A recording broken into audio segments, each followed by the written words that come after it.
Audiocentro. La primera cámara, digamos, seria que tuve en la vida, me la encontré tirada. No, la fotografía siempre ha estado, ¿no?, en mi familia, por mi bisabuelo, el papá de Frida, Guillermo Callo. Diario es una historia. Es algo que amo del Cabo. Si no me hubiera seguido en la publicidad, ahí se pagaban mejores sueldos. Mira, yo tuve una formación muy rígida. Yo creo, como te decía, ¿no?, yo creo mucho en la disciplina. Feria Internacional del Libro de Coyoacán presenta.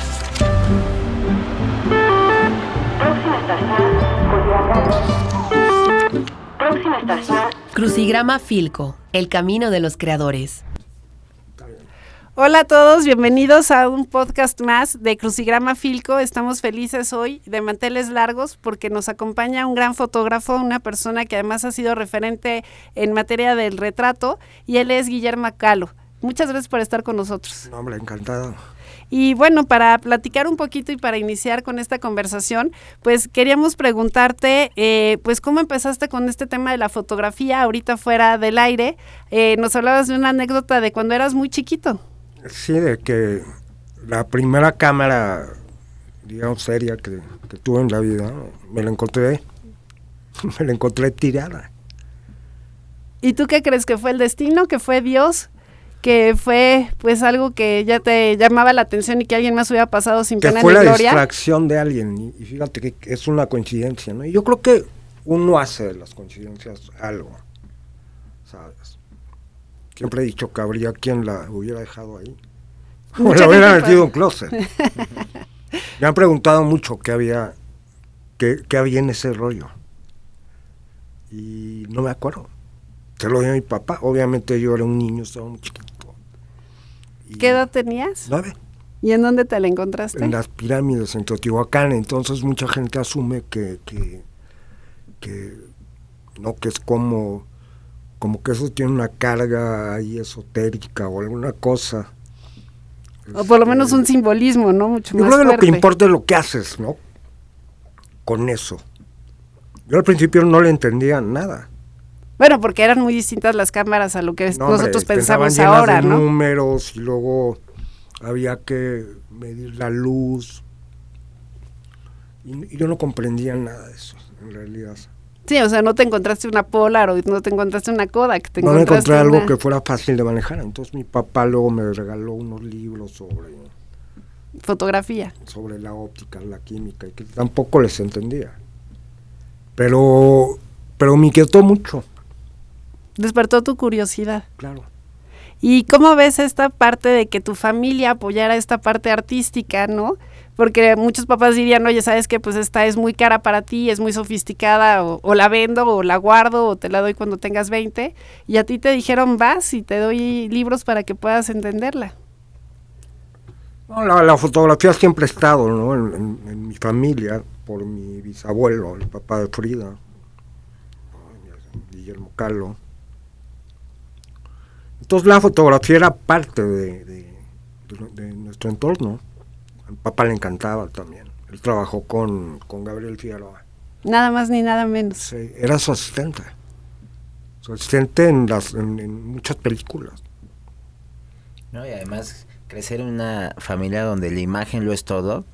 Y como dices de tu bisabuelo, ¿cómo fue esa decisión, que también te llamas Guillermo Callo, de tomar la fotografía? Porque no es nada fácil y llevarlo a lo largo de la vida con ese apellido.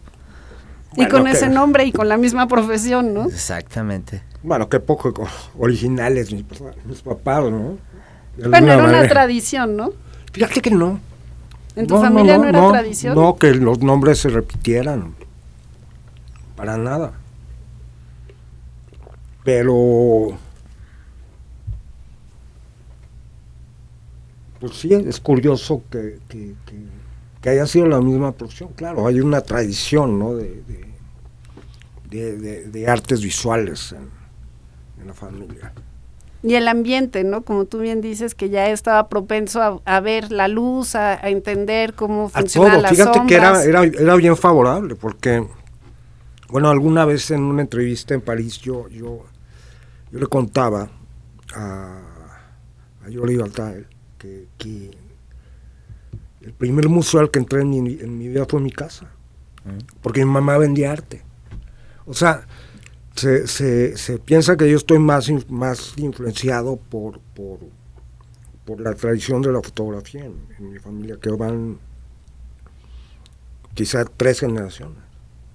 Y en realidad no, lo que más me influenció fue mi mamá, porque colgaba obras en el comedor de la casa que eran un espectáculo. O sea, yo me acuerdo del primer Sorolla que vi en mi vida. Estaba en tu casa. Estaba colgado en la casa de mi mamá. O el primer Picasso. Imagínate. Original. Bueno, de que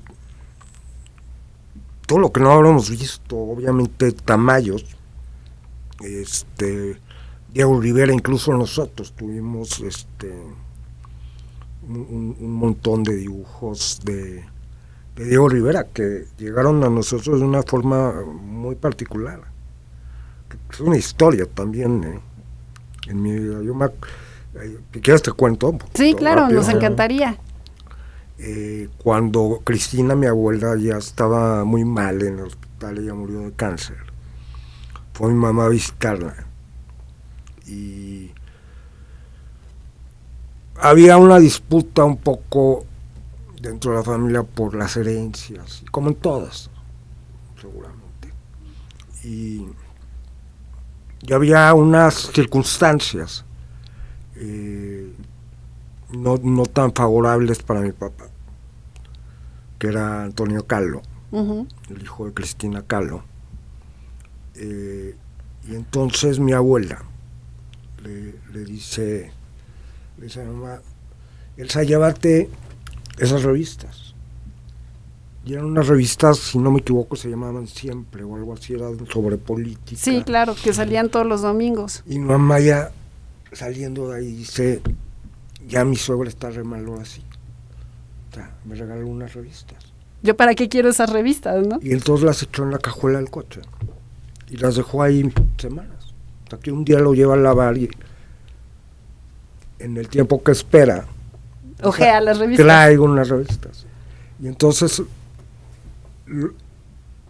en las páginas venían injertados los dibujos de Diego Rivera, que eran un montón.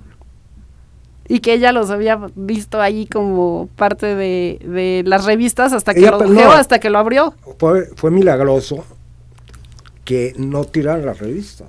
Eventualmente si lo hubieran lavado en otro lado. Lo que pasa es que ella dijo: me voy a entretener mientras. Ajá. Y además eran unas revistas muy grandes, ¿te acuerdas? Que eran con un formato muy amplio. Y así fue como llegó esa colección de dibujos de Diego a sus manos. A mi familia. Y este tema tan socorrido a veces, ¿no? Que vemos nosotros en todas las familias, ¿no? Y por eso están los memes de fin de año de nos vamos a pelear de los terrenos de los abuelitos. Sí. ¿Qué consideras que es el mejor legado que has tenido de tu familia por parte de los Callo? Más allá del dinero, más allá del nombre, ¿cuál crees que sea realmente el legado que tú has recibido de ellos? Al revés, la desherencia, aprender a trabajar, sin duda. Y abrirte camino, ¿no? Tú mismo, con tu trabajo, con tu esfuerzo, porque sí. Muchas veces piensan que se abren muchas puertas. Y realmente sí se abren muchas puertas, o sea, es muy viable que puedas llegar a algún lugar con un apellido que al final es fácil de reconocer. Uh-huh. Y tú hacer el resto. Mira, yo creo que yo siempre he dicho que un hombre al final nunca va a ser una herencia, siempre es un destino, siempre es una conquista. Uno lo forja, lo llena, le da un sentido, ¿no? Le da una trascendencia en dado caso. Entonces, pues yo heredé, obviamente, a través de mi mamá, el gusto por las artes, y algo que aprendí en casa de mi mamá es que realmente es el arte. O sea, el arte es también hay más de una forma de comunicación que creo que puede llegar a superar a otras formas de comunicación. También es la factura, es hacer bien las cosas. O sea, yo me acuerdo de haber visto unos cuadros que de veras llegaban a unos niveles de perfección. Claro. ¿No?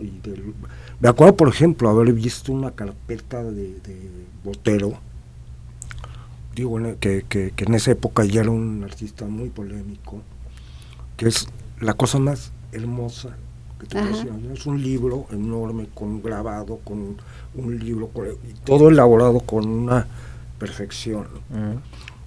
Y eso a mí me marcó para siempre de mi vida. Claro, te enseñó una forma de ser. Claro, y que imagínate, yo era alumno del colegio alemán, que además era una escuela muy exigente y venía de esa formación, y luego tener toda esta, todo este contexto de arte, pero de arte muy, muy elegido. Claro. Y de muy alta factura. Entonces me marcó, y para colmo, yo fui de una generación de fotógrafos que aprendieron cuando no existía el Photoshop. Claro. Entonces todo lo tenías que hacer perfecto desde la cámara. Entonces yo creo que mi vida también ha estado muy marcada por una disciplina. Y por eso has llegado a donde has llegado.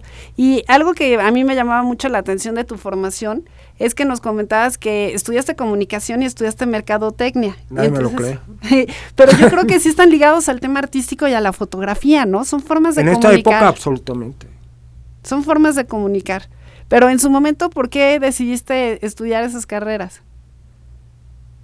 Fíjate que cuando salí de la preparatoria, apliqué en la Ibero y no me admitieron. A la primera vuelta no te admitieron. No me admitieron, se los agradezco muchísimo. En verdad, no me dieron el pase y me fui a Estados Unidos. Ajá. Tenía amigos en Dallas y mi mamá tenía la esperanza de que eventualmente yo ingresara a la universidad allá, de preferencia una universidad de administración, claro, que era SMU. Uh-huh. Y entonces el día que llego, pues ponen una persona encargada de llevarme y traerme. Lo primero que le pregunto, le digo, oye, ¿de casualidad hay alguna escuela que dé clases de foto? Ajá. Como para tomar un cursito. Me dice, sí, he oído de una. Me llevó. Dice, ya me inscribo. Pero obviamente me inscribo sin tenerlo autorizado, ¿no? No, pues es que era lo tuyo, ¿no? A ti te dijeron que estudiaras, no te dijeron específicamente a dónde tenías que ir. No, me dijeron estudia, pero había un tema, o sea, la fotografía no se concebía fácilmente como un oficio. O como un modo de vivir, ¿no? Que yo creo que es la preocupación de todos los papás, que ya hemos visto aquí en otros entrevistados, de no seas historiador o no seas fotógrafo, porque... O no pintes o no cantes. Claro, porque ¿de qué vas a vivir? Necesitamos algo mucho más tradicional en nuestra mente, pensando que si estudias economía vas a saber mucho y que vas a tener una carrera mucho más estable, por así decirlo. Sí, uno hace de la vida una estabilidad o lo contrario. O eres un economista frustrado, ¿no? Sí, y yo pienso que, fíjate que el otro día lo escribía, yo decía que la libertad empieza donde están los límites. O sea, no hay un río que tenga cauce que no esté contenido. Claro. Fluye porque está contenido. Y eso es algo que yo agradezco mucho, ¿no? De mis maestros y que supieron guiarte sin darte estos excesos, ¿no? De límites, pero claro, tampoco, o sea, dejar que fuera un libertinaje de haz lo que quieras. O la fotografía es fácil. Uh-huh. O digo, yo tuve desde que eso, bueno, no tiene relevancia ante una carrera, pero sí desde el principio tenía No, tenía muy claro lo que querías. Yo tenía claro lo que quería, pero también me encantaban otras cosas, ¿eh? Yo estuve a punto de estudiar diseño de modas. Y también lo hubieras hecho muy bien, con buen ojo que tienes. O cine, también el cine me encantaba, pero lo que también fui viendo sobre la marcha, bueno, a mí me dijeron, ¿cuál fue tu primera inspiración en la fotografía? Dije, el primer cheque que me firmaron, eso me inspiró. ¿No? Okay. Pero también son carreras diferentes. Por ejemplo, en el cine tú eres parte de un crew, o diriges una película, o produces una película, y tienes que tratar con un montón de personas de diferentes temperamentos. Las producciones son sumamente complejas en realidad. En cambio, hacer fotografía de retrato no es tan complejo, digamos, en su producción. O sea, yo llego a un estudio, llevo un par de asistentes, rara vez uso más de una luz. Ok. Y me gusta. Disfrutas más el proceso. Claro, y hablando de fotografía, para meternos de lleno en la fotografía, para ti, Guillermo, ¿qué es la fotografía? Mira, yo creo que la fotografía es un medio, fundamentalmente. Es muy, muy buena pregunta, porque muchas veces me han preguntado si soy friki del equipo, si la fotografía como tal es una profesión. Yo creo que es un medio. Mira, lo que importa para mí de la fotografía es el trasfondo de lo que estás diciendo. Lo que transmites, lo que quieres comunicar. Sí, es exactamente. Es como decir, bueno, la técnica de la escritura es la escritura misma. Yo creo que no. Ya hay libros que son en ese sentido fascinantes, ¿no? Hay un libro de García Márquez donde todo el tiempo falta la puntuación, y es la mente del personaje. Claro. Eso es técnica. Yo creo que para mí lo importante es tener un lenguaje y tener un argumento, y eso te hace capaz de hacer muchas cosas también. Yo me acuerdo, por ejemplo, un diseñador que a mí me impactó mucho cuando empezaba a trabajar, fue Karl Lagerfeld. Porque hacía muchas cosas, dibujaba, diseñaba ropa, tenía una maestría impresionante ese hombre, una cultura de veras de llamar la atención, y después hizo fotógrafo también. Yo creo que para mí la fotografía al final es eso. O sea, yo tengo, más que formación de mercadotecnia, tengo también una formación en filosofía, porque iba en la Universidad Iberoamericana y tenía un maestro que era Roberto Cruz, que me metí 4 veces a tomar la misma clase. Porque la disfrutabas tanto. Sí, claro, y siempre me escondía atrás y me ponía, porque las primeras veces no pagaba el curso, ¿no? Ya ibas de oyente. La tercera o cuarta ya me inscribí, ya me tocaba inscribirme, pero lo tomé 3 veces y fue apasionante para mí, porque empecé a entender también la comunicación y la presencia del hombre y la condición humana desde una perspectiva que para mí fue todo un descubrimiento. Entonces regresaba. Quizá yo no sería fotógrafo, te lo confieso, si no hubiera pasado ese trance, ese momento de mi vida que me abrió un panorama totalmente diferente a lo que tenías. Claro. ¿O qué estabas buscando en ti cuando decidiste ser fotógrafo? Mira, cuando yo realmente me empiezo a dedicar es cuando termino la universidad. Y pensaba que a lo mejor me gustaría me hubiera gustado ser diseñador de moda.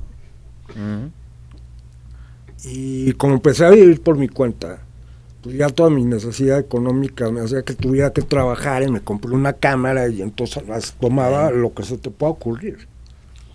publicidades, zapatos, gente. Pero eso fue tu escuela, ¿no? Sí, claro. ¿Y la fotografía es lo que ves o lo que sientes? La suma de los dos. Absolutamente la suma de los dos. ¿Sabes? Pero yo creo que la foto que trasciende es la que al final se vuelve parte de la vida de quien la ve.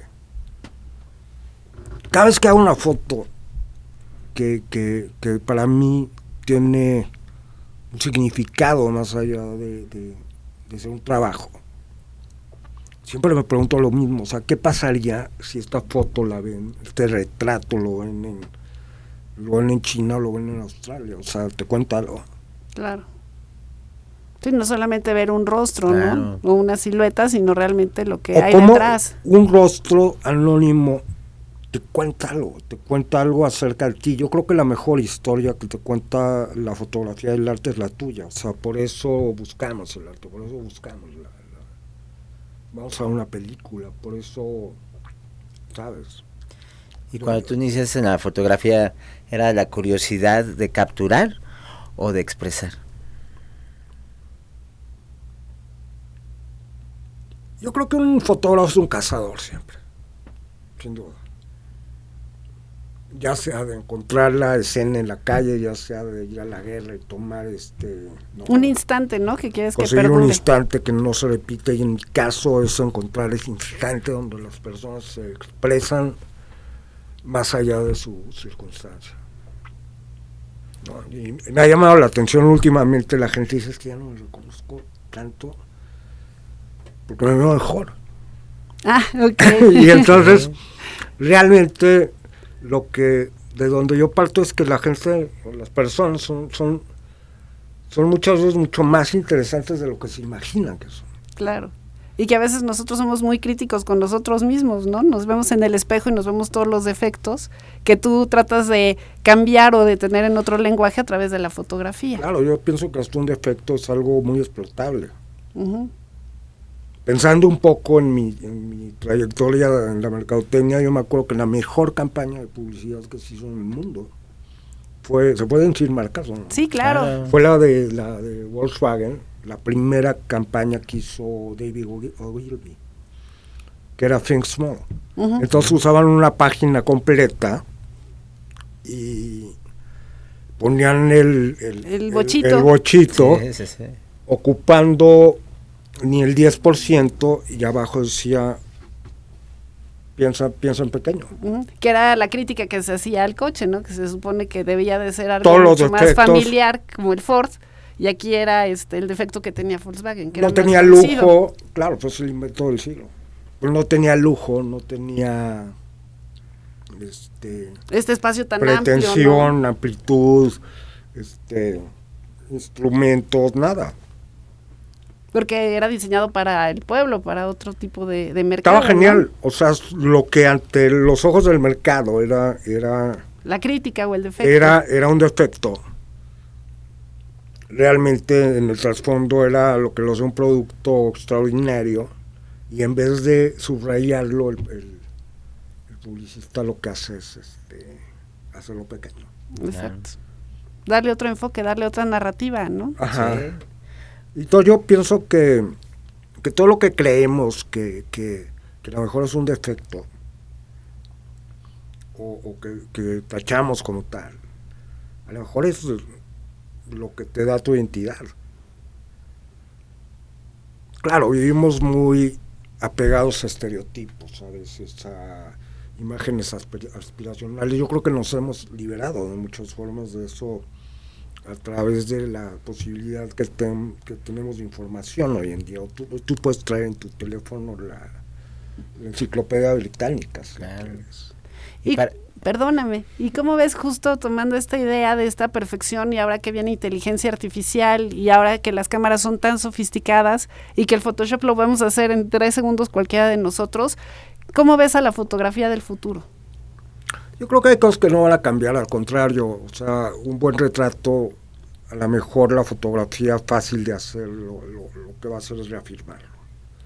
O sea, nadie va a dejar de ver retratos de Richard Avedon, ni nos vamos a dejar de embelezar. Al final, lo que hace un buen retratista es aproximarte con el rostro de lo conocido o de lo desconocido. A mí alguna vez cuando empezaba, un editor me dijo: algo que me gusta de tu fotografía es que tú haces que el anónimo se vuelva famoso y el famoso se vuelva humano. Tal vez. Exacto. ¿No? Y además la foto pues es un testimonio, ¿no? A lo largo de la historia, descubres los defectos, las virtudes en una foto, el lado oscuro, el lado muy importante. Y han pasado por ti pues presidentes, grandes empresarios, grandes empresas.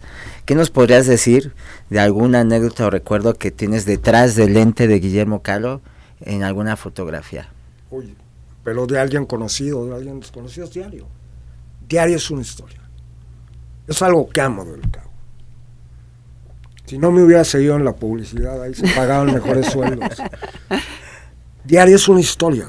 Te puedo decir mil, o sea, te puedo decir el día que fotografiamos, por ejemplo, al anterior, al anterior presidente, Peña Nieto. Te puedo hablar de la sesión que hice con Miguel Bosé. Fue mi segundo trabajo en Navidad. ¿Cómo te fue con Miguel Bosé? Pues era interesante. O sea, obviamente yo tengo una imagen de Miguel muy distinta a lo que conocí, ¿no? Porque yo lo veía como alguien que estaba en el mundo del espectáculo. Con la realidad, él también, en su familia hay una tradición de cultura, de conocimiento, de arte. Él vivió muy rodeado de artistas. Incluso habla de que su padrino era Picasso. Bueno, seguramente sí, era muy amigo de sus papás. Pues, ¿cómo fue la experiencia? Fue muy buena.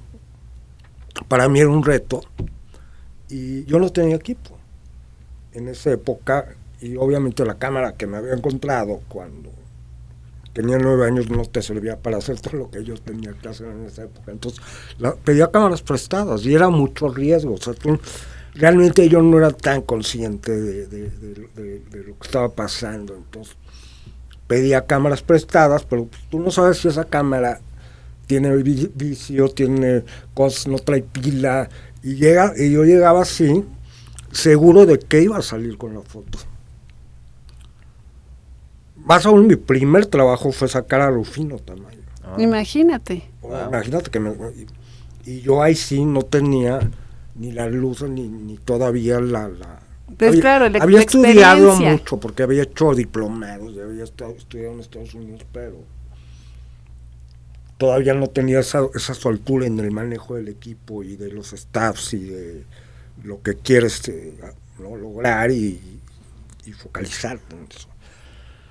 Entonces me acuerdo que cuando saqué a Miguel, pedí la cámara, oye, me dijeron, tienes que estar en el Hotel Nico a las 4 de la tarde para sacar las fotografías. ¿Te late? Sí, va. Yo no tenía cámara, ni rollo. Entonces, en lugar de pensar cómo iba a ser la foto, estaba pensando cómo iba a tomarla. Sí. No, espérate, y teníamos unas luces que se llamaban fotolámparas, que eran horrendas, o sea, anaranjadas, con un estorbosas, calentaban, luego se empezaba a quemar el cable, olían a rayos, con un foco azul, que así como de fotoestudio de pueblo, ya sabes. Y eso era lo que yo era lo que yo tenía, y siempre los traía atrás en el coche por si me hablaban para hacer algún editorial. Y hasta en la revista me dijeron, aunque tomes con esas porquerías, güey, te prestamos un equipo para que llegues y causes otra impresión. Yo decía, no pasa nada. Con las que tengo estoy bien. Yo trabajo con lo que tengo y hasta con la luz de un foco y una vela, no importa, todo me gusta. Y entonces ya llego yo con mis fotolámparas hasta los del Hotel Nico, donde decían, de veras quiero que baje yo. Esas cosas. Una vergüenza de equipo. Y pues ya subí, Miguel es muy alto. Lo acabo de ver hace poco en el Sundance Festival. Nos volvimos a tomar una foto, de hecho. Y ya ni se acordaba, ¿no? Pero pues ya abre la puerta, pues, y en esa época era un tipo muy esbelto, muy elegante, puede llegar a ser.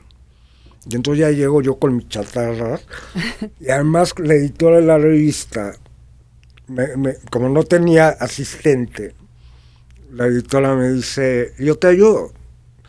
Y entonces una de la fotógrafa se caía. Ah, claro, porque Se caía no porque pues, se empezaba a calentar, se caía. Le decía, ponme una cajetilla de cigarros y con eso la tiene. Y yo, nada me daba pena. Eso realmente es la única forma de irla llorando aquí. Y entonces pongo un fondo negro y él traía una camisa negra. Entonces me dice, negro con negro. Como que no va a ser contraste, ¿no? Entonces le digo, ok, déjame tomar 2 fotos, tomo 2, 3 fotos. Le digo que lo voy a cambiar a blanco. Pongo blanco y me dice, sí, está muy bien, está mejor, pero tengo una luz aquí. ¿Cómo lo sabía? Sí, porque él también había crecido. Conocía muy bien su imagen, conocía muy bien cómo estaba puesta la iluminación, cómo eran los reflejos. Y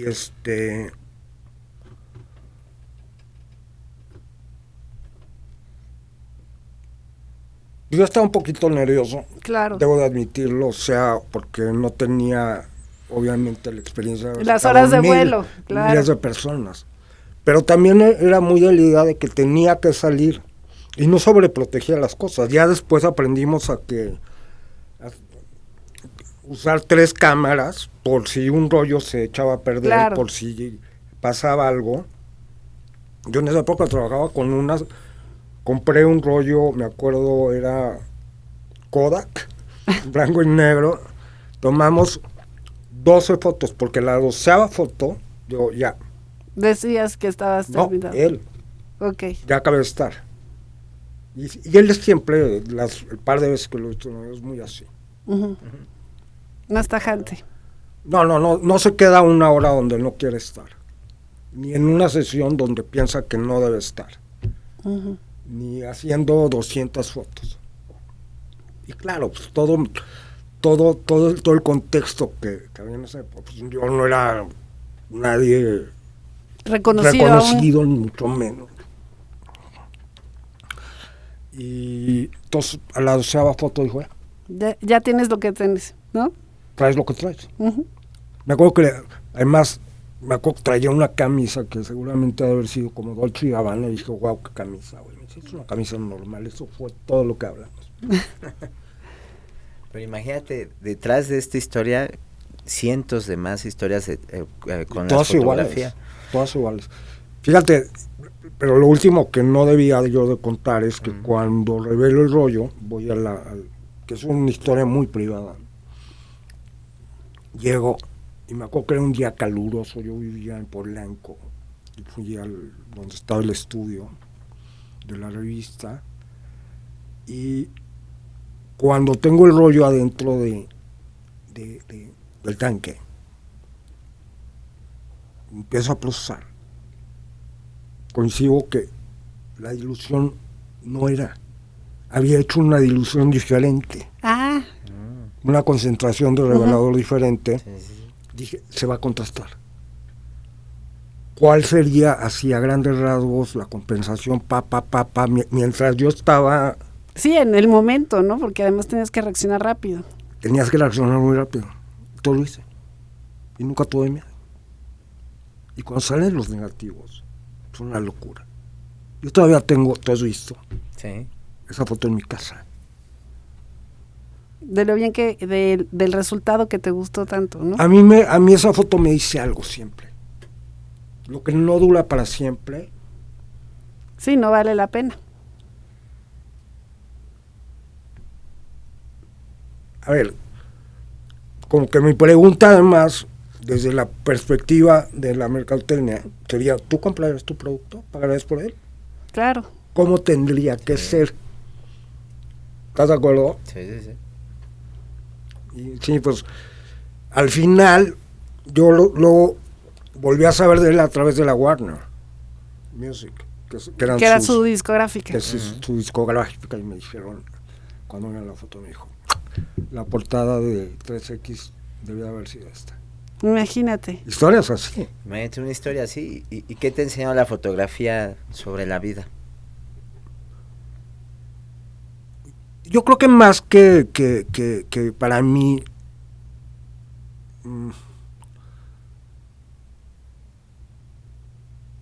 sabes, sea, si es una respuesta, creo que la fotografía te enseña a preguntar, ¿sabes? Como bien dicen, ¿de qué te sirve tener todas las respuestas acertadas si no tienes las preguntas correctas?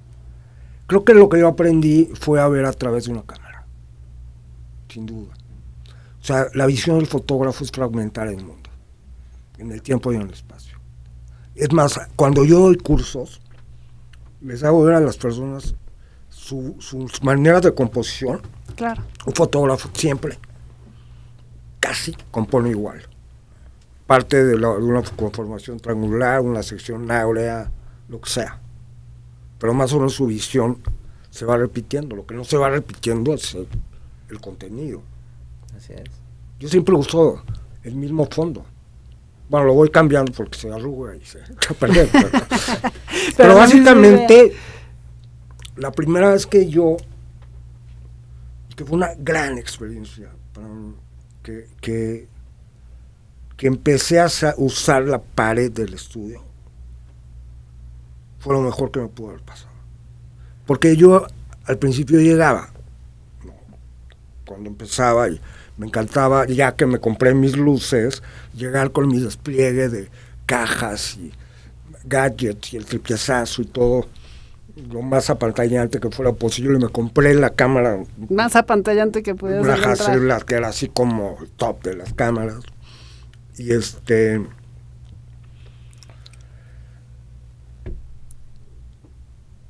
un día me invitan a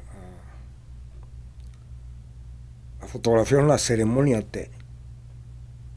Yo obviamente llegué con mi despliegue y, o sea, entra a la casa del té, pues ahí con el taconazo que dices, no, te tienes que quitar los zapatos, o sea, y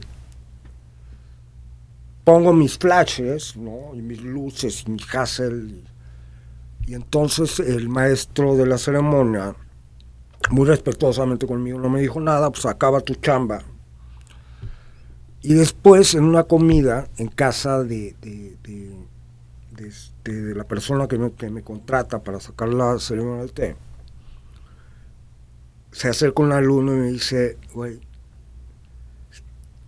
en Japón, un fotógrafo de ceremonia del té toma docenas de años para perfeccionar su técnica.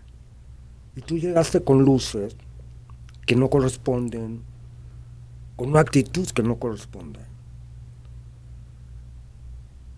Y tienes que volver a empezar. Yo voy a hablar con el maestro para que te dé una segunda oportunidad. Y entonces la segunda vez que yo llego a la casa de este maestro de ceremonia, él estaba limpiando una vasija. Me acuerdo que era una vasija negra. Y entonces yo llegué temprano y ya cometí mi segundo traspié, ¿no?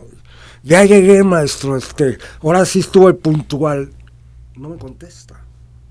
No, porque además ellos son muy protocolarios, muy de rituales, muy de Estaba espacios. citado a las 3 de la tarde y llegaste al 7 minutos antes y eres igual de haciendo impuntual. el importante, ya veo, ahora sí que estoy bien cumplidor y babosadas.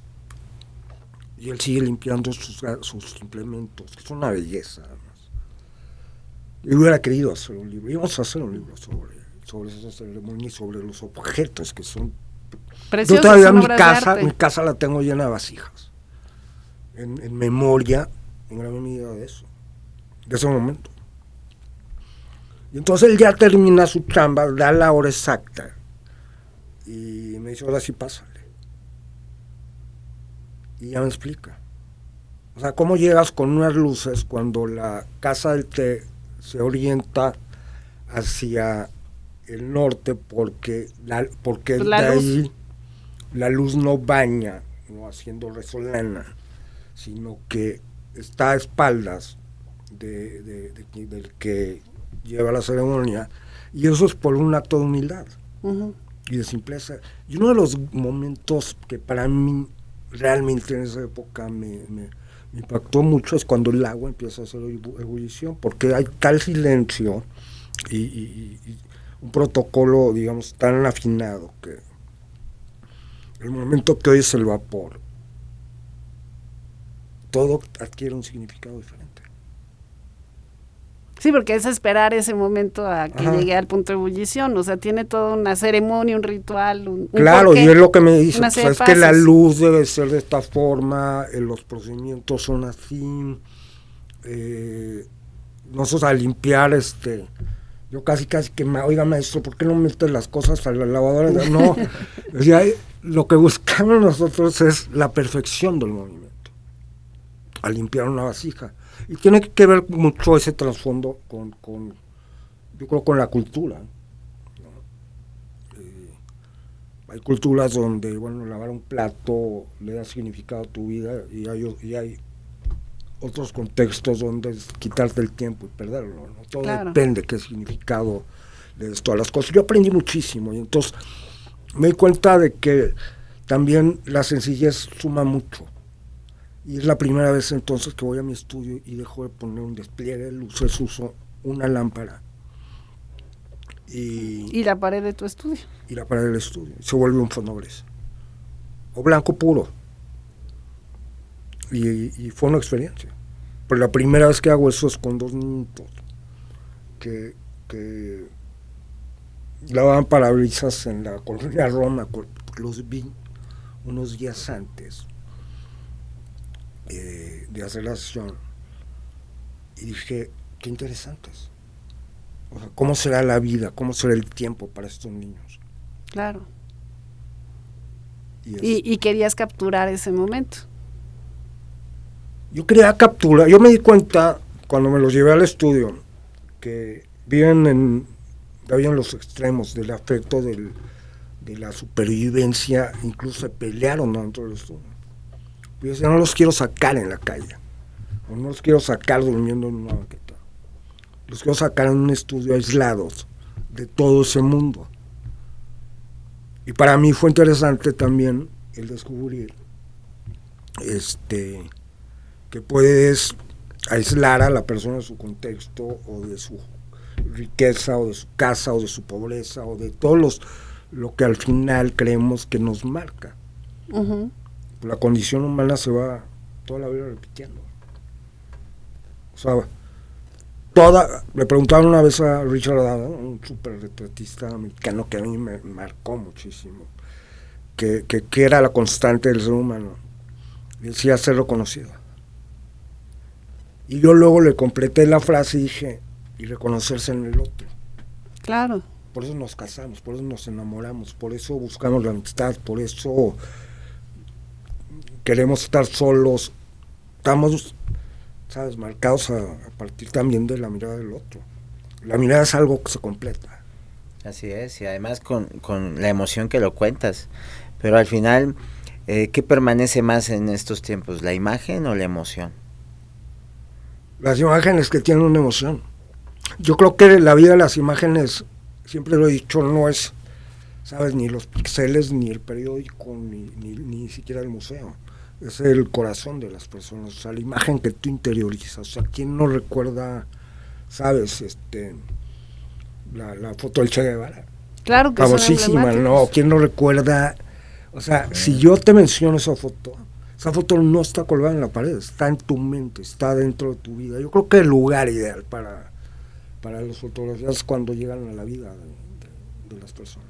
Wow. Y por ejemplo, en esta etapa de tu vida, si te dijeran que tienes el tiempo de tomar tu última fotografía, ¿qué capturarías? Lo mismo que haría mañana. Siempre me han dicho, ¿quién sería tu próximo sujeto? Y luego lo digo broma, pues el que traiga una buena chequera, ¿no? Pero también es cierto, ¿no? Pero no, digo el siguiente que llega. El siguiente que llega me encanta. Por algo llegan las personas también. ¿Sabes? Yo creo que hay una no sé si decir, es una dinámica en la vida que te va también colocando en los lugares y en los momentos de las hay que personas. Estar, ¿no? Donde hay que estar con las personas que hay que estar. O sea, yo jamás me imaginé ir a fotografiar una ceremonia del té, no era lo mío. Decía, es para japoneses, o sea, incluso muchos años antes había tenido una novia que estudiaba en el liceo japonés y me hablaba de la ceremonia del té. Yo decía, te aburría, decías, ¿de qué estás no entiendo nada, la comida japonesa se me hace rarísimo, el té sabe pues muy extraño, agrio, bueno, algo que además ya para la primera vez que fotografié la ceremonia todavía me ofrecen té. Yo acababa de echar un cafecito, pero déjame probarlo, ¿no?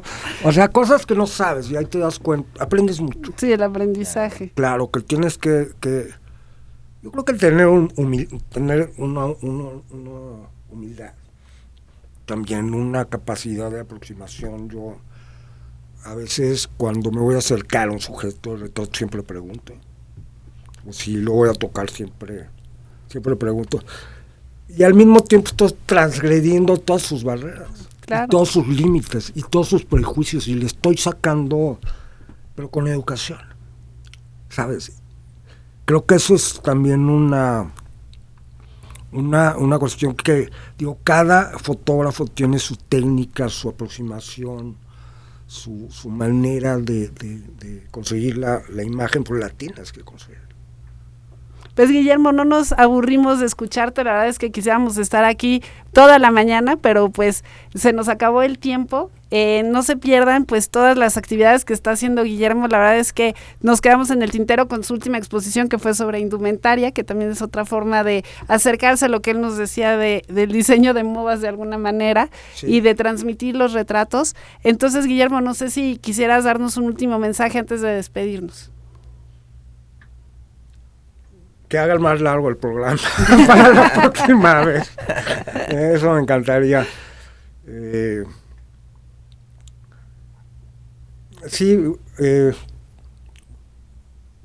Me encantaría, bueno, pues seguir en contacto, ¿no? Con todo este público, contigo, y como siempre con Gerardo hemos hecho muchos proyectos ya, ¿no? A través del tiempo, desde la primera Filco. Así, ¿no? Es, amigo. Pues que sigan haciendo. Y por último, ¿qué mensaje les darías a los nuevos fotógrafos, a los jóvenes, para cerrar? Es muy buena pregunta. Mira, yo tuve una formación muy rígida. Yo creo, como te decía, ¿no? Yo creo mucho en la disciplina. Pues desde el colegio alemán nada más. Pero fíjate, sí, yo digo, bueno, las aves vuelan viento en contra. Hay que tener una contención, ¿no? Y hay que trabajar mucho. Parece un estereotipo, la verdad, y dicho abolido, pero sí. Trabajar mucho. Y sobre todo, tener algo que decir. O sea, la fotografía sí no es nada. Y vaya que lo diga yo. Uno de los grandes fotógrafos que yo admiraba más fue sin duda Sebastián Salgado. Y era un economista, y un día platicando con un amigo fotógrafo me decía, es que qué curioso que Salgado pasó de economista a fotógrafo. Le dije, no, nunca dejó de ser economista. Usaba la cámara para entender el mundo, para transmitir ideas, para contar cosas más allá de los números. Pero era un gran economista. Yo creo que un fotógrafo es algo. Richard Avedon era un filósofo también. Y el que me dejas.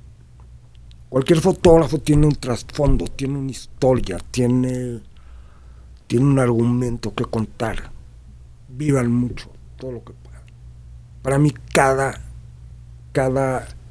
sesión es una experiencia. Yo te he contado, bueno, ahorita hablamos de la de Miguel, pero pudimos haber hablado de la de un presidente, Ay, por tu ejemplo. querido amigo Peña Nieto.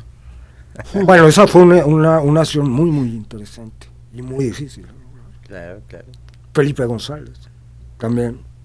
Me acuerdo rápido, una anécdota que justo estoy viendo con mi biógrafo ahorita, sobre el día que tomé a Felipe González. Yo todavía usaba cámaras de chasis y apareció en la sesión, que fue en un lugar público, una chica que trabajaba con TV Azteca, y me dice: yo tengo la misma cámara, te cargo. Y entonces me pasa el chasis, y me lo pasa vacío, a la mala. Y yo, pues ya, con tantos años de haber trabajado, a la sexta foto, digo, algo está fallando, algo no está bien. algo, no sé por qué.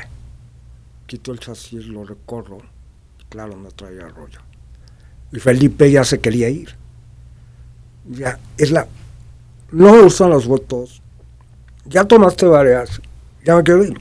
Entonces le digo a uno de mis asistentes, que no cargaron porque estaban deteniendo todo, claro, porque montamos volados en lo que llegaba este hombre. Me acerco a él, le digo: denme un rollo. Digo: todavía no la tenemos, lo siento mucho, no se puede ir. No se puede ir porque... no están las fotos. No, pero nunca le dije. Ajá. Me dieron... Tú en una sesión nunca debes decir que va mal. Siempre dices todo va bien. La cámara no jala, no importa. Esa la trastienda. O sea, eso nunca lo dices. Siempre manejas que todo está caminando. Pero ahí no estaban caminando las cosas, no teníamos fotos. Y yo lo sabía. No se puede ir. Vamos muy bien, pero me faltan 6 fotos. Anímese. O sea, son 5 minutos. Ok. Y se relajó. Y fueron mejores las fotos. Y fueron mejores las fotos. Pero es un reto. O sea... sí, porque tú tenías 6 tiros que dar, nada más. Me quedé con eso. Porque necesitábamos pero... mira, cuando llevas tantos años ya es bien difícil que no sepas qué está pasando. Yo creo que la maravilla de la fotografía de estudio, para mí, es que es la suma del control con la espontaneidad. O sea, dejas que la gente se expresa, dejas que la persona sea, dejas que transmita, ¿no? Su propia esencia, pero tienes todo bajo control. Lo que tú dices, darle un cauce. Así es. Le das causa. No, pues muchas gracias, Guillermo, por estar aquí con nosotros. No, hombre. Y como esta historia que dicen que pues el proceso puede ser aparentemente malo, pero el resultado es realmente bueno, ¿no? Pues muchas gracias, Guillermo, por todo, y pues esta es tu casa. Muchas gracias, esto fue Filco, esto fue Crucigrama, estuvimos con ustedes. Gerardo Valenzuela, aquí con nuestros queridos amigos en Grupo Radio Centro. Y yo soy Laura Coronado y nos vemos en el siguiente podcast. Muchas gracias. Feria Internacional del Libro de Coyoacán presenta.